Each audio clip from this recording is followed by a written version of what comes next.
Okay, Benna, thank you very much. Yeah, thank you for having me. So it's very nice to have this opportunity to present our work here. So like you said, the title is Optimal Nonlinear Pricing with Data-Sensitive Consumers.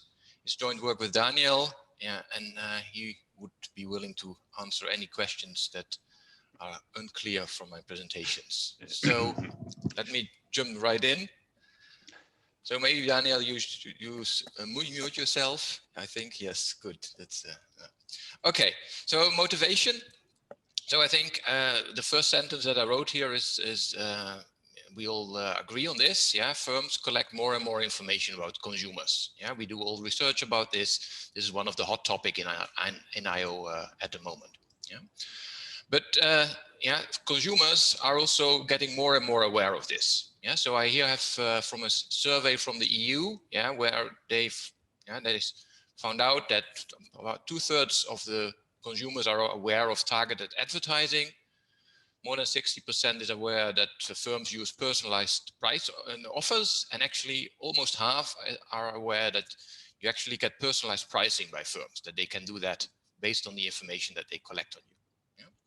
So the point is that consumers are getting aware of this fact that firms are collecting information and using this information. But what is very unclear is how this information is actually being used. Yeah, so if you think about, if you supply information to the firm, you actually don't know whether you will benefit from sharing this information and what kind of information you share, or whether you're hurt. Yeah, so if you ask the firms, they say, no, this is all in the benefit of consumers. We can have better matches. We know more about the consumer. We can make better offers. It's all in the interest of the consumers. But it's clear that it could also be a negative effect. Yeah, when the firm learns your willingness to pay, this may be used with ratchet effects when you meet the firm again. Yeah, we all hear about data breaches, where the information that you supply to the firm, even though the firm is very nice and doesn't use this to your disadvantage, can be hacked and then spread over the internet. And yeah, we just heard about this case from Facebook, where over 500 million people, all the information, even the telephone number of Zuckerman was released. So this issue is rather complex. Yeah, how this information is being used, and even the firms themselves don't even know how they use the information, because it's more and more prevalent to use these artificial intelligence techniques, this data mining, algorithmic pricing, and we just put all this information into the computer, and then the computer tells the firm what would be the optimal use for certain types of information, some kind of correlations, and even the firms don't know how this information actually impacts. Come just out of the computer, it changes over time. So the point is, there's a very high degree of uncertainty here, how this information is being used. And we cannot put probabilities on it, so it's more a case of ambiguity. Yeah, and if you are a careful consumer, maybe this gives you some concerns for privacy. Yeah? And there is anecdotal evidence that consumers are ambiguity averse to providing information over the internet. Maybe you've done it yourself. Deleting browser cookies is something that people do, even though they don't know what's in the cookie itself. Yeah. Some people use their browsers in privacy mode, or they use different browsers sometimes to switch, that makes it more difficult to track them. And there are even people who, because of this, prefer to buy offline rather than online. Yeah. So the bottom line is basically, and that's our starting point, that some consumers are data sensitive. Okay.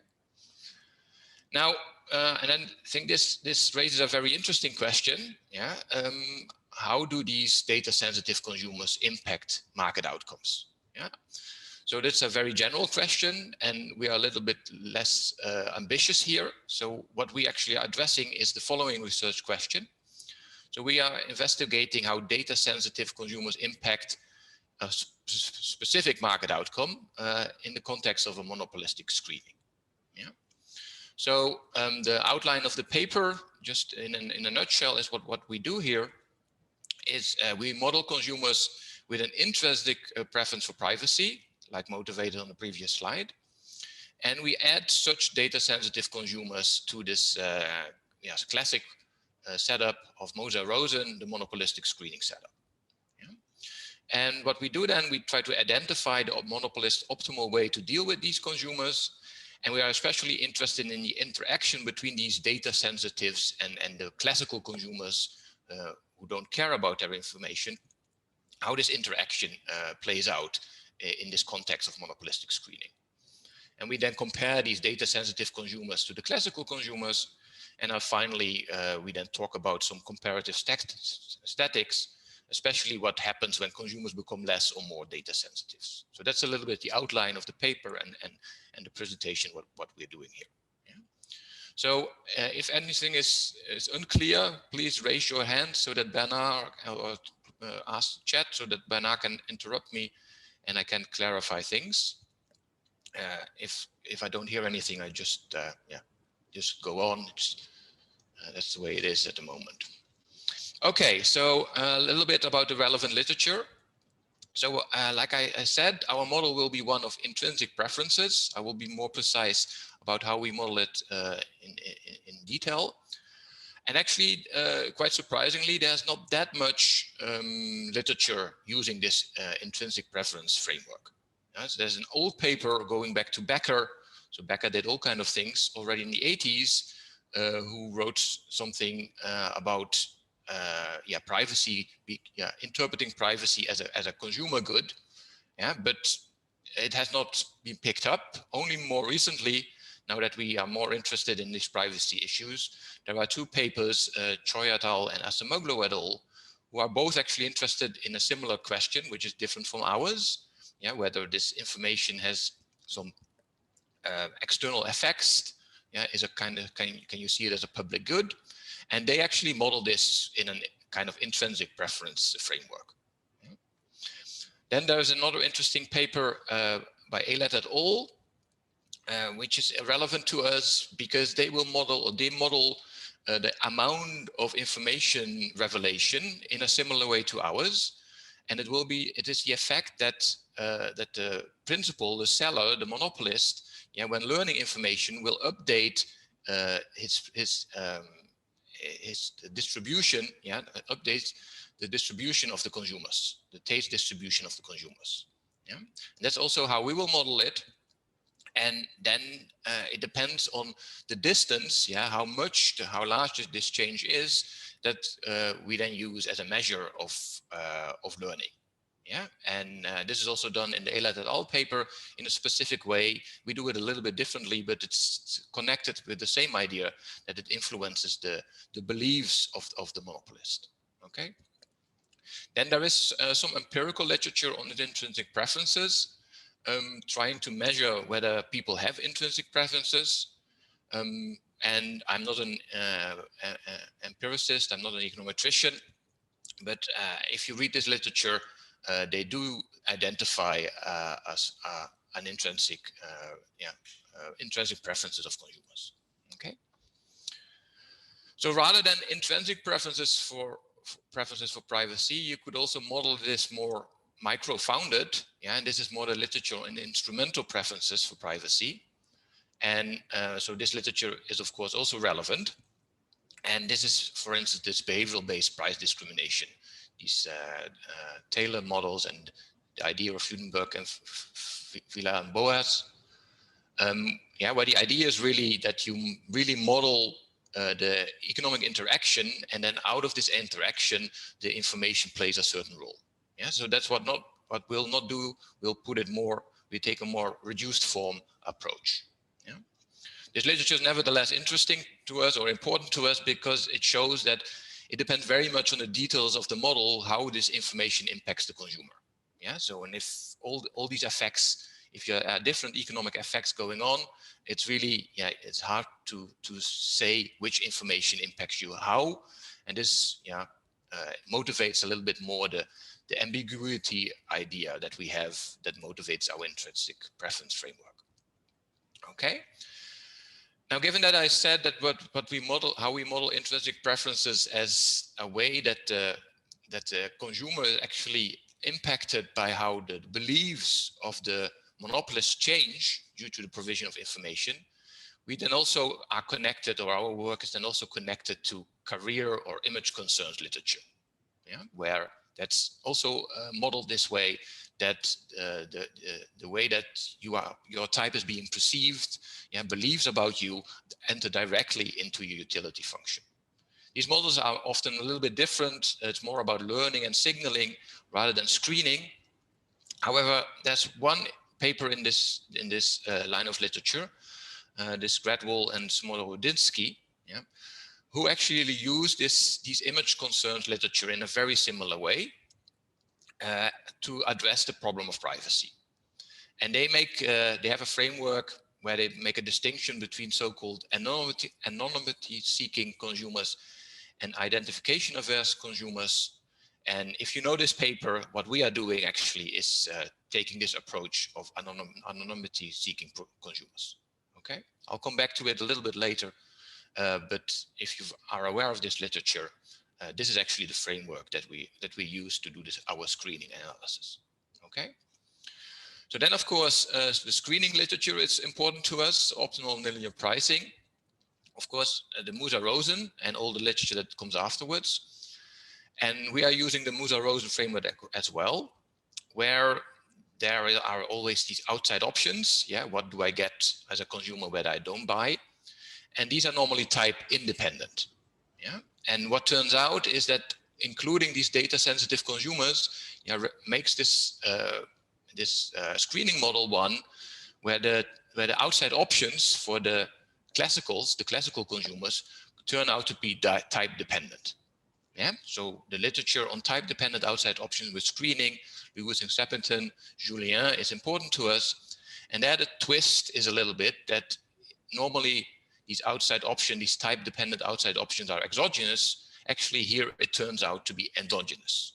So what you're offering the data sensitives will be a type dependent outside option for the classicals, and is therefore under the influence of the monopolists. So this is a little bit the technical, the theoretical twist of our story, what we have here. Okay. So yeah, because we do everything in the Musa-Rosen framework, let me recall this framework to you. So what we have is a principal, a monopolist, yeah, who wants to sell a quantity Q at some price P to an agent, the consumer. Yeah, so the economic allocation is simply a quantity price pair, and the principal, the monopolist, produces a quantity at some cost function. And then the profits are simply the price he gets minus the cost for producing this quantity. Yeah. All very standard. The agents, the consumer, has a marginal utility of theta. And when he consumes quantity Q, he pays a price P. It's just theta times Q minus P. Okay, so quasi-linear framework, very standard. We can talk about the surplus, introduce the first best, yeah, for efficient allocations, where the marginal cost is simply equal to the marginal utility. Okay. Now, in a twist that Musa-Rosen did here was that they introduced this idea of private information, that this theta is only known by the agent and not by the principal. Okay, the principal just knows this distribution. And so this is an old model, you know, going back to 1978. We all know how to analyze this. This is now standard. Yeah, you have that the monopolist optimal pricing problem is one where he maximizes profits subject to incentive constraints that induce the agent to reveal this information, and the individual rationality constraint, the outside option. Yeah, and we can rewrite these incentive constraints together with an individual rationality constraint. This is what Meyerson teaches us in the following form, that we now have, which we then can solve pointwise, where instead of the real marginal utility, you have a kind of virtual marginal utility. Yeah, and we just have to maximize this. Okay. And if you do that, yeah, you get an interior solution where now the marginal cost is not equal to the real marginal utility, but this virtual marginal utility, which I will call beta here.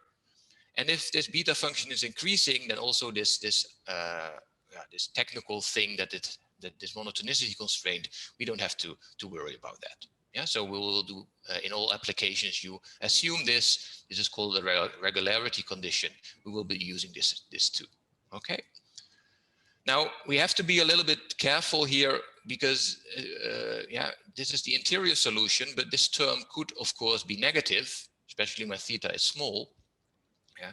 So to be precise, we have to take also into account possibly corner solutions. So the general optimal scheme in the Musa-Rosen one is this one, taking care of the corner solution that we cannot have negative quantities. Okay. So that's then the Musa-Rosen quantity schedule. That's optimal, and we can then calculate the agent's utility via this neat trick via payoff equivalence by taking just the integral under this Q function. Yeah, this is another technique that we learned from Meyerson. And we can then compare this to the first best to identify this distortion from asymmetric information. Yeah, we have no distortion at the top, yeah, where the virtual utility actually coincide with the real utility, but it doesn't for lower values of theta, and then we have a downward distortion. Yeah, so this is this result, no distortion at the top and downward distortions for lower values. Okay, so this is nothing new. This is all very standard. What does this have to do with privacy? Well, what we get here is that screening is optimal. Yeah, so people with different types, yeah, get different quantities. Yeah, meaning that actually, in order to implement this scheme, the agent actually reveals its type to the principal. Yeah. So if we take it very precisely, if we use a direct mechanism, that's the Meyerson approach, then the principal learns completely the agent's type. Okay. And Musa-Rosen abstract from this. They don't care about this, but in the internet, yeah, you may care. Yeah, for the reason that I told you before, there may be ratchet effects. So the principal could meet the agent again and then have learned something about the agent and will use it against the agent. The principal may sell this information to others, even if the principal doesn't use it again. Yeah. And even the problem may be that the principal's information is hacked, somebody else gets this information, and the agent may not want this. Okay. So how to take this into account, and that's how we come in. Yeah, we do this in a reduced form using an intrinsic preference for privacy. Okay. So the basic idea will be a very intuitive, natural, and simple one. Some agents are heard when the principal learns something about the consumer, when the consumer buys from the principal. Okay. And in order to keep things tractable and simple, but still interesting enough, we will consider two extreme types of consumers. The classicals, the normal types of Musa-Rosen, who do not care about that the principal learns something about their information about their type. And then the other extreme types, the data sensitives. And these data sensitives are extreme in the other sense that they will not buy from the principal when the principal learns anything about that type when buying. Okay.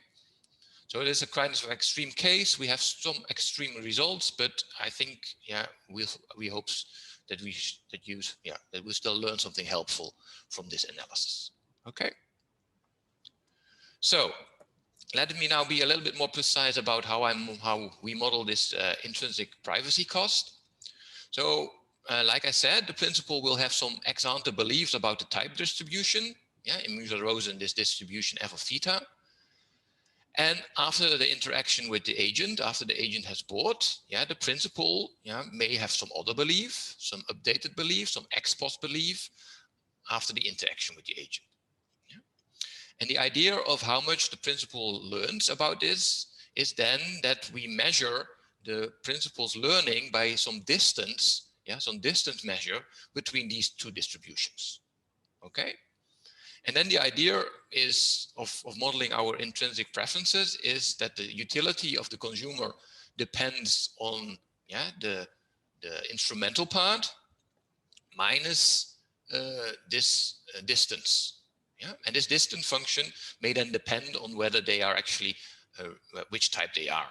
Yeah, whether they are the classicals, where they don't care. So whatever this distance is, this costs 0, or our data sensitive ones, where they don't care if they don't incur a cost when the belief does not change, and where they incur a cost k as soon as there is some difference in this distribution.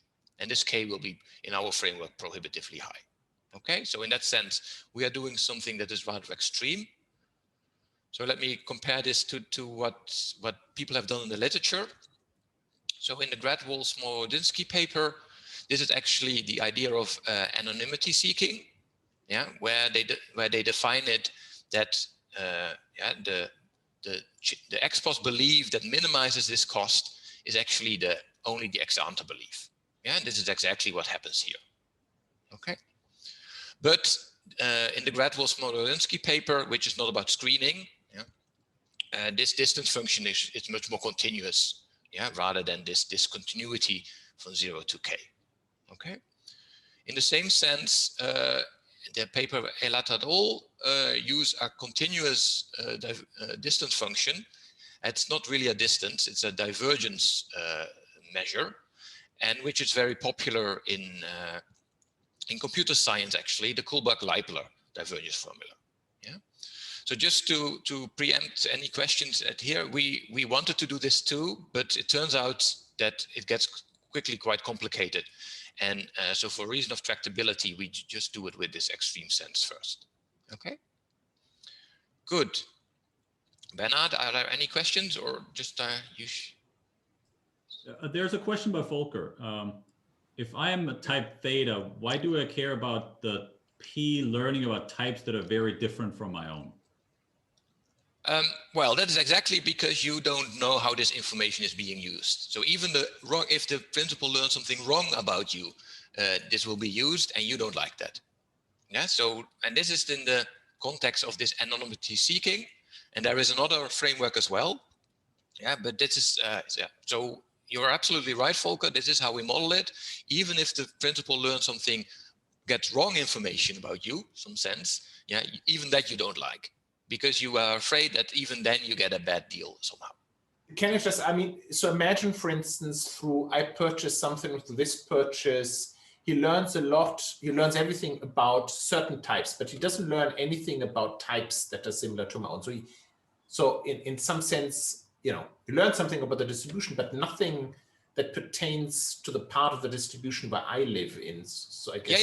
Yeah, but still that matters to you. Yeah. So then he learns that you are not, yeah, maybe he learns that you are not the one who wants to pay a lot. Yeah. And then you get a high price next time, right? So, yeah. So I think that even there it matters, yeah. But we do it even more extremely. Even if he learns the wrong information somehow, yeah, you don't like that, yeah. Okay, so I want to be upfront and clear what our framework does. Okay, and I think you can tell stories where it fits, and you can tell stories where it fits less. But this is where it hopefully fits. Okay. Okay, so let me go on. So let us first concentrate simply on the data sensitive. So suppose we only have data sensitives, or the monopolist knows he's facing a data sensitive one. What can he do? Yeah, what kind of optimal offers can he offer these kind of data sensitives? Well, yeah, we have modeled the extreme ones, so he must make sure that what he does will not change his beliefs. Yeah? This means that the optimal scheme cannot separate these type of consumers at all. Yeah, they must exhibit full pooling. Everybody, all these types must get the same deal, the same quantities, the same prices. Yeah? Not only that, also everybody should buy. Yeah, because like I try to answer Volker's question, yeah, if I buy, yeah, and some people don't buy, yeah, then the monopolist still learns something about me, that my minimum valuation is at least a new threshold. Yeah. So everybody must also buy, meaning that the best offer that I can do as a monopolist is setting the price at which the lowest type would be willing to buy. Yeah? And this means that my maximization is simply to have this price minus my cost. So what I can do only with the best thing I can do with these data sensitives is to give them a quantity that's actually coincide with the first best of the lowest type. Yeah, and to charge then this price accordingly so that the lowest type is still willing to pay it. Yeah. So then I can calculate the payoffs of higher types, which is then just linear. Yeah. And if we now compare it to the first best, we actually get the opposite result. We have no distortion at the bottom, and we have downward distortion for higher types. Yeah. Okay. So yeah, reasonably simple, nothing very exciting here. But let me compare you, nevertheless, do the comparison before going to the real model, how we want to screen also the data sensitives from the classical ones. Okay, so here's the picture. This is the first best, nicely increasing. And this is what you do with Musa-Rosen, no distortion at the top, downward distortion, yeah, until maybe you go to some corner solution. And the data sensitives get just a straight line, all the same cube. Okay. Putting this in the utility picture, where here's the utility and other types. Yeah, the utility of the Musa-Rosen is simply flat until it starts increasing. Yeah, at theta naught. Yeah, and it's nicely convex because the quantities increase. And the one for the data sensitive is just a straight line because they also obtain the same cube. Okay. So if we now compare the outcomes of the consumers types, yeah, what you see is that for low thetas, the blue curve is above the red one, so the data sensitives get a better deal.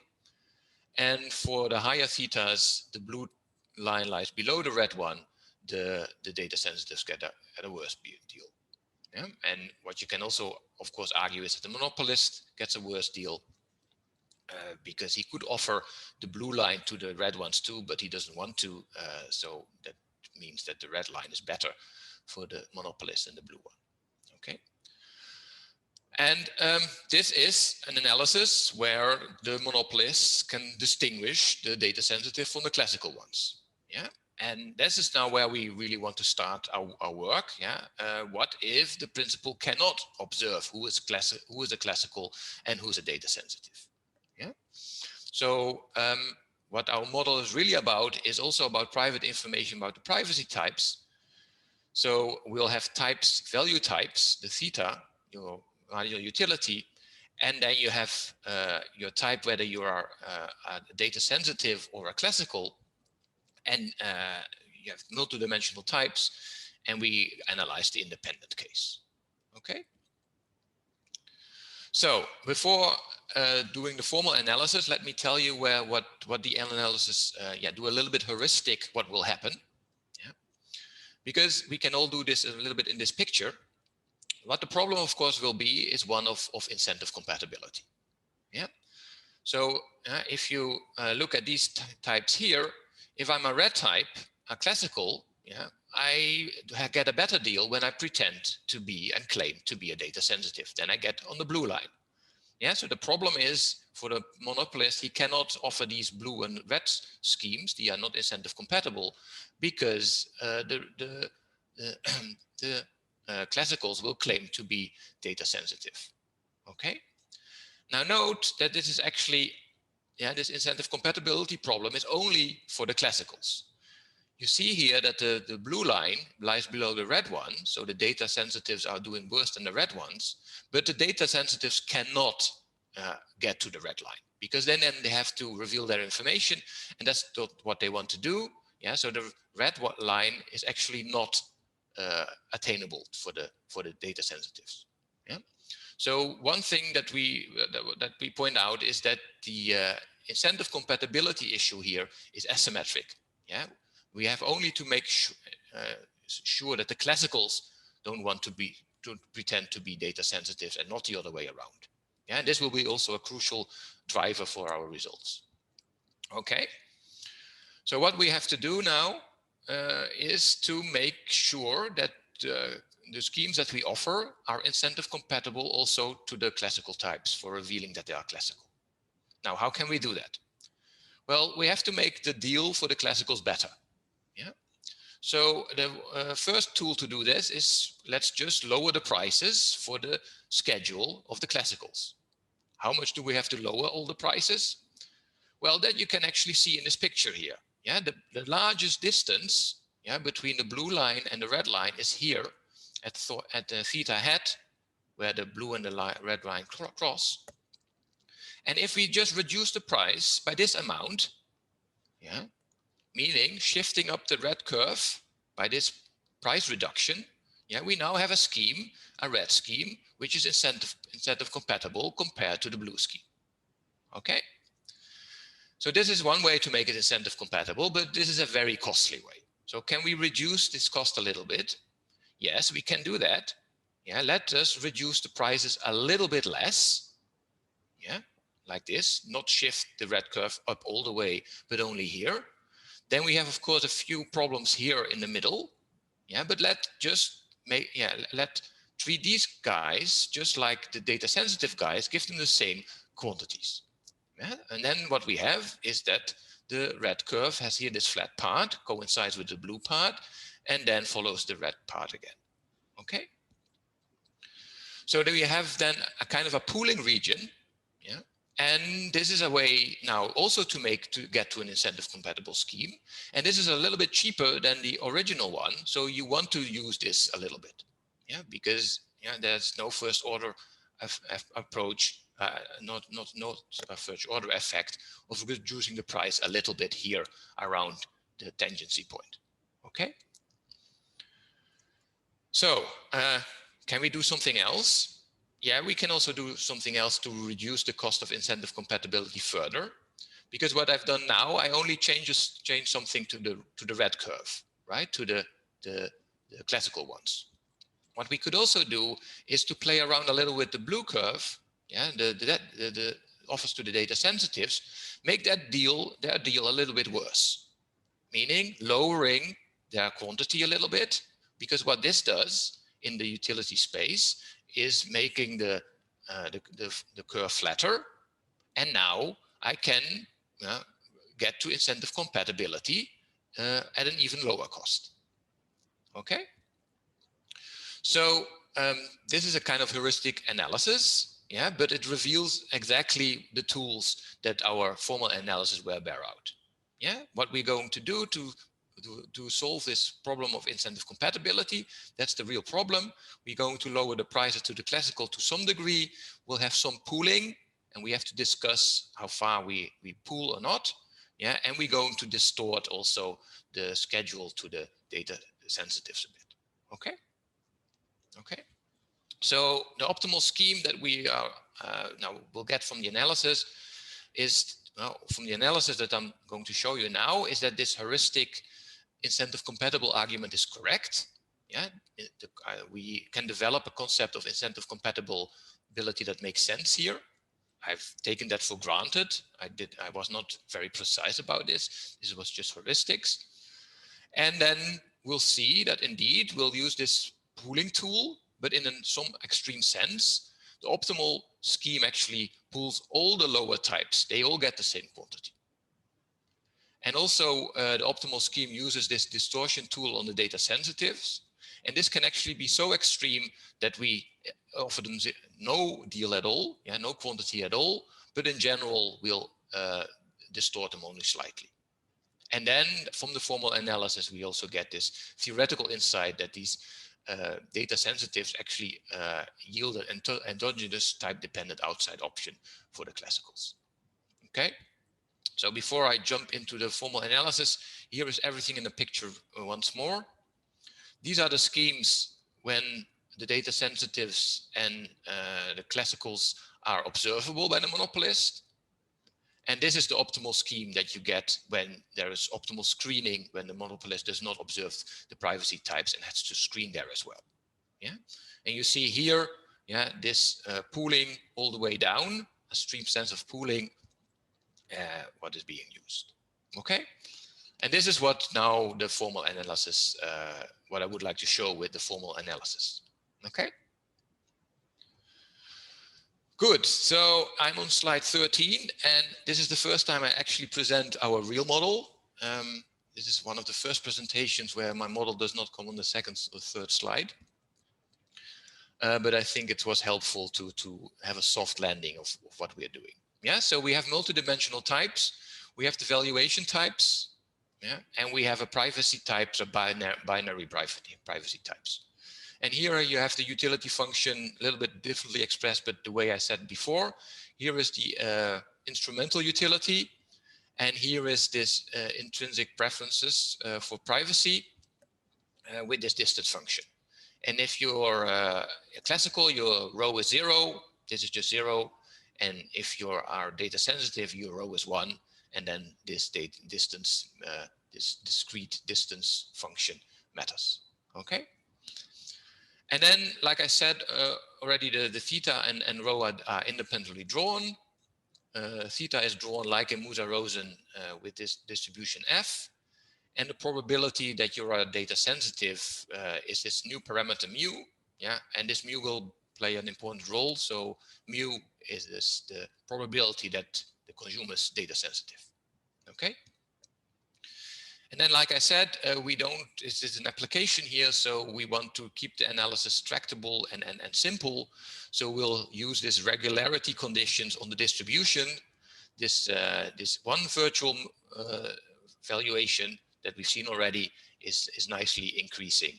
And also what we call the alpha function, which is a different virtual valuation. And this is what you get in models with type-dependent outside options. So people who know this literature should now be familiar with the alpha function as well. Yeah, and this will pop up in our analysis. And we'll assume that both are strictly increasing so that we don't have to do these awful ironing techniques to find the optimal schedule. Okay. Good. So what is the game? Yeah. The game is that the agent first learns his theta and whether he is data sensitive or not. And then the principal picks a mechanism. Yeah, and that can be quite general. It is some quantity price pair that depend also on general messages. The agent can then accept or reject this mechanism. And if the agent accepts, then he plays the mechanism, he sends some message, and that leads to some outcome QP. And given this outcome QP, then the principal will update her beliefs, yeah, from this ex ante distribution to the new one. And then we have the payoffs. Okay. Now, the mechanism. So what is our equilibrium concept here? It is, I think, quite natural given that we do this thing with the beliefs. A mechanism induces a subgame, right? So, and in this subgame, the consumer picks a strategy, meaning he has an acceptance decision depending on his type, the theta and the rho, and when accepting, his reporting decision, which messages to send. Okay, so the consumer strategy here is simply two functions, dependent on your type, whether you're going to accept, and when you accept, what report to send. And then what the monopolist is doing here is just updating her beliefs that we will call an assessment. That's the updating function. How does the monopolist update seeing a certain message end being sent? Yeah. And an equilibrium then considers a pair, both this strategy and this assessment. The strategy is optimal given the assessment and the mechanism, of course. And the assessment is base consistent with the strategy of sigma. Okay, so I think this is the natural equilibrium concept here, but I wanted to be clear about what we're doing. Okay. So, Roland, can I jump yes, in here for a second? There's a bit of a discussion in the chat developing. Greg Taylor makes the following point: if theta and rho weren't independent, then it seems like it would be impossible to separate the privacy-sensitive types without learning something about them. So the scheme only works. Yes, that's very good. So that's why we're doing the independent case. Yes. So yes. So we have not figured out how to model this when there is dependency, and that's a very fair point. Yes, clear. Okay. So yeah. Okay. So what kind of mechanisms are interesting for us? Well, we will look at mechanisms that respect the privacy for these data sensitives. And these are mechanisms that induce an equilibrium, such that the following hold, that when there are types, data sensitive types who accept it and send a certain message, then the updated belief must coincide with the original one. Yeah. Because if that does not happen, then it does not respect the privacy of the data sensitives, and they will not buy. And that's something we don't want. Okay. So this then, means that if we have a mechanism that respects privacy, all equilibrium payoffs on the equilibrium path are fully described by Q and P. Okay, it's simply this and this.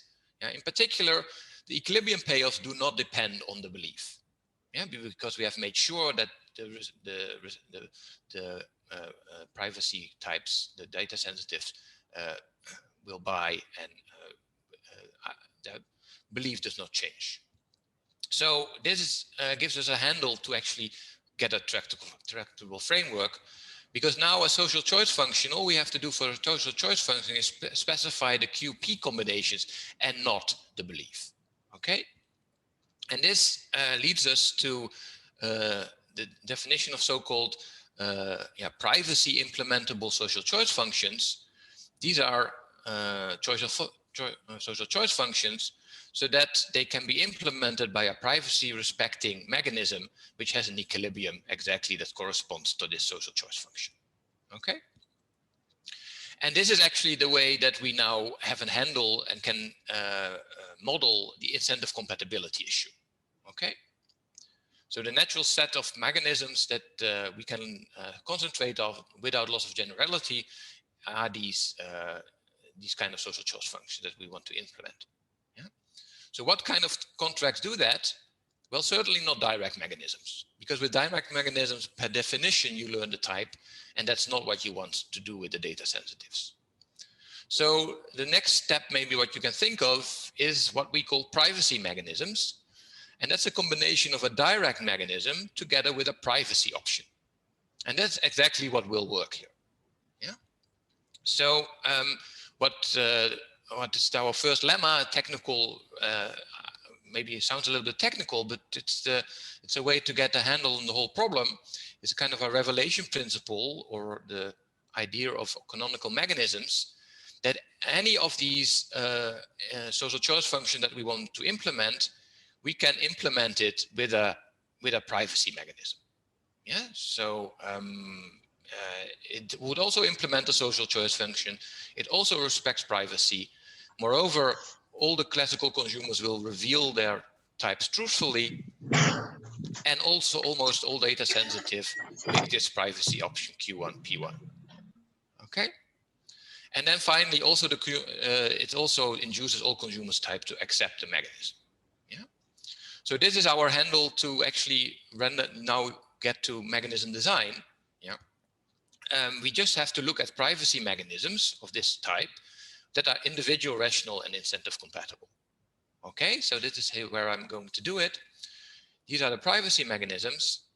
These are the incentive compatibility conditions. I have to make sure that my classicals have an incentive compatibility condition as always. They should not claim to be some other classical, but I also now have to make sure that they do not claim to be a data sensitive. And then the data sensitives should not be able to claim, or should not want to claim to be some classical one. Okay. And the individual rationality, the participation constraints, are then the natural ones, that they get at least their outside option of 0, not buying. Okay. Now, if you look at this problem, we can quickly simplify a few things, because the incentive constraint preventing the classicals to claim that they are data sensitive, together with the participation constraint of the data sensitive, automatically imply this participation constraint of the classicals. Yeah? So this constraint will not matter. And actually IC0 is a kind of participation constraint for the classicals, which is now type dependent. It depends on the theta. Yeah, and this is our link to type dependent outside options, and it's endogenous because it depends on the Q1. Okay. Now, what else can we say? Well, IC1 will not matter if this K is large enough. Yeah, and that is our second trick to simplify. That's what we're going to do. We're going to disregard this incentive constraint, and then at the end check that we have a K, specify a K large enough that that's okay. Okay. Now, of course, well, the last thing you see here is that the participation constraint of the data sensitives will be binding. So we already know what this P1 is going to be. This should be a superscript rather than a subscript. Okay. So here is now turning this all to a mechanism design optimization problem. We have here the objective of the principle. These are the data sensitives, 1 minus mu. Here we have mu, what you get from the, oh no, these are the classicals, and these are the data sensitives with a mass of mu. And you have here the incentive constraints, and this is actually an individual rationality constraints with a type dependent outside option. Okay. So how are we going to solve this? Well, in the following steps, I'm not going to take you through the steps 100%, but just sketch you the ideas. So we're going to rewrite the incentive constraints like Meyerson does in order to get to a virtual surplus formulation together with the monotonicity constraint. And then we're going to characterize the optimal scheme to the classicals. And this will then reveal exactly how we will use tool 1, this idea where I try to introduce heuristically, lowering the prices to the classicals. After doing that, we're going to characterize the optimal pooling. That is how we are going to use tool 2. And that's where we get our kind of extreme pooling result, that you pool all the classicals with the lower valuations. That's something we did not get out of our heuristics. The analysis cannot go so far for that. We need the analytics. And then we finally characterize the optimal level of the data sensitives, how you use tool 3. Okay. So I think I've 13, 14 minutes left. So let me continue. So here is the first step, how to rewrite the incentive constraints. And that's where we get that we have this pooling region in the middle, this region between theta A and theta B, where you just give them the same Q as the data sensitives. Okay. So this first lemma is basically the lemma showing that we have this region, this pooling region, and the question is how large and where does this region lie? Okay. Using then this lemma, we can get this, always very impressive rewriting this in this maximization problem. It looks a little bit ugly, but actually it's quite intuitive. Here is the pooling region, where you offer the same things as the data sensitives. The Q1 is relevant. And to the left of this region, you now have this formulation here, where now actually this alpha, the alpha virtual surplus formulation pops up, which is actually expressing the thing that we know from the literature of type-dependent outside options, that incentive constraints may be binding in the other direction. And then the virtual formulation, the virtual utility formulation is the alpha form rather than the beta form. And on the right side of the pooling region, we just have this beta form. Okay. And so this, I not only wanted to impress you with this maximization problem, but I wanted to show you this because here you see the link to the type-dependent outside options. So how can we now use this to characterize the optimal scheme to the classicals? Well, we already know, given what Q1 is, what we do in the middle part. In the middle part, we just follow the Q1s. Yeah. But for the left part, you now do what you do with type-dependent outside options. You follow basically the alpha part. Yeah, so that's what this expression it tells you. And to the right, you follow the beta formulation, the Musa-Rosen. Okay, and this is step 2 that characterize given Q1 and how you want to pool what actually the scheme looks like for the classicals. Okay, so what we have to do now, what we have to do is to find what Q1 is and what the pooling region is, and we do that in step 3. So step 3 is then that what we show is that actually you want to use the second tool, no, the third tool already. Yeah, you want to lower also the Q level to the data sensitives from their first best level. Yeah, and then what pops out, you actually want to have this pooling already starting, yeah, the theta A starting at the lowest level, the lowest type. Okay, so that's this step now gives us our picture here. Okay, that we really start already pooling here up to some level theta B, and where this theta B is still unknown. Okay, so that's the last step. But what we here see is already what I told you before. We use the extreme tooling pool in an extreme sense, all the lower types, and we also lower this Q1. Okay, and what we now have to do is find this theta B hat, and then we automatically find Q1 hat, how much you want to use this third tool. Okay, now this part is regrettably a little bit technical, and I cannot provide you a very good intuition for this, but what comes out of it is that this function is now becoming important. Yeah, and actually what is important is the inflection point here. Yeah, so where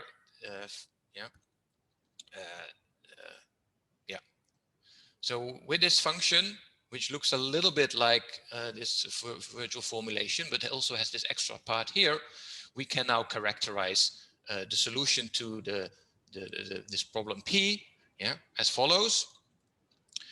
Either if we don't have a corner solution, yeah, in the Musa-Rosen, or we have one, but if at where the corner solution starts, this phi function is negative, yeah, then what you want to do is you want to exclude all the data sensitives one. Yeah, so you really forget about them, and then of course you just treat the classical ones as in the Musa-Rosen framework. You offer them fully the Musa-Rosen pair, no reduction in the price. And otherwise, yeah, you want to pool the data sensitives and the classical ones, yeah, up to the point where theta B is such that this somewhat cryptic function here is 0. And this exists then, and you would then also want to set the level of Q1, what you offer the data sensitives, equal to where the Musa-Rosen schedule starts at this cutoff. Okay. So then finally, I can now also calculate this critical K level, yeah, because I can just calculate, yeah, what the maximum divergence would be, yeah, for the data sensitives, yeah, how much would they gain if they could pretend to be the classicals, yeah, and that's the most they can gain is at the highest type, and then I get a threshold level for my level K, yeah. So if the cost of K is larger than this threshold K bar, then the solution I just show you will also satisfy this incentive constraint 1 that I threw away, and we actually have the optimal maximizing selling mechanism, meaning that what the data sensitives get, yeah, who are not being pooled, they get the Musa-Rosen framework at a reduced price. The classicals now get more than the data sensitive given a type. Yeah, so this is different. This turns around the result that we had with observable privacy types. Yeah, and this is of course connected to this asymmetry in the incentive constraints, that only the classicals in the end can pretend to be data sensitives. What we also have is that the classicals obtain a larger utility when the privacy types are private because they get a better deal. Yeah, the monopolist has to prevent them for mimicking the data sensitives. And for the data sensitives, it's actually the other way around. Okay. And finally, we have this full exclusion result that we can actually specify exactly when this occurs, that the data sensitives get no deal at all. Okay. So then this is the picture that you've seen, yeah, and that the analysis now was formally derived in these steps of the analysis. So 5 minutes left, should be okay. So what can we learn out of this? What kind of policy implications? What are the comparative statics? Well, there is one what we thought kind of surprising, yeah, that making privacy concerns private, yeah, benefits the classical but hurts the data sensitives. And this is, of course, exactly because of this asymmetric treatment of the incentive constraints, that the extra incentive constraints that we get from private information about your privacy concerns are only relevant for the classicals. Yeah, and now, yeah, maybe we can then discuss how we can interpret this when you have data policy measures that help your consumers being able to disguise yourselves and not reveal your privacy preferences. So then we get the result that yeah, a little bit perverse results, also surprising that the consumers who are made data aware, yeah. So the idea would be, if you have a policy scheme where you promote data policy measures, so people get more aware of the data sensitivities, and actually these consumers in our framework, yeah, actually suffer, and all others are being made better off. Yeah, so it's actually the guys who are turned from classicals into data sensitives who suffer in the end. The rest, the other consumers actually benefit. Yeah, and this is part of the comparative statics that we get. That the profits of the monopolist of course loses when people get more data sensitive, but all the other parameters go in the right direction for the consumers, yeah, except for the fact that if your type is being changed, you lose. Okay. So let me simply conclude. So what we do here is present a model of consumers with intrinsic preferences for privacy. We just add them to the Musa-Rosen setup, yeah, keeping some classicals, some data sensitives. We've shown you the optimal way that the monopolist in that framework deals with these consumers. We focus on the screening between these consumers, the interaction between the data sensitives and the classicals, yeah, comparing their outcomes. I had these 5 results in the proposition. I'm not going to repeat them again. And then finally, so we had some policy implication based on the comparative statics of the framework, especially concentrating on what happens when consumers become more data sensitives. The monopolist doesn't like this, but the quantities all increase. This means that all the consumers benefit except for those types, yeah, that are being changed. Okay, so I think that I can now say thank you for your attention.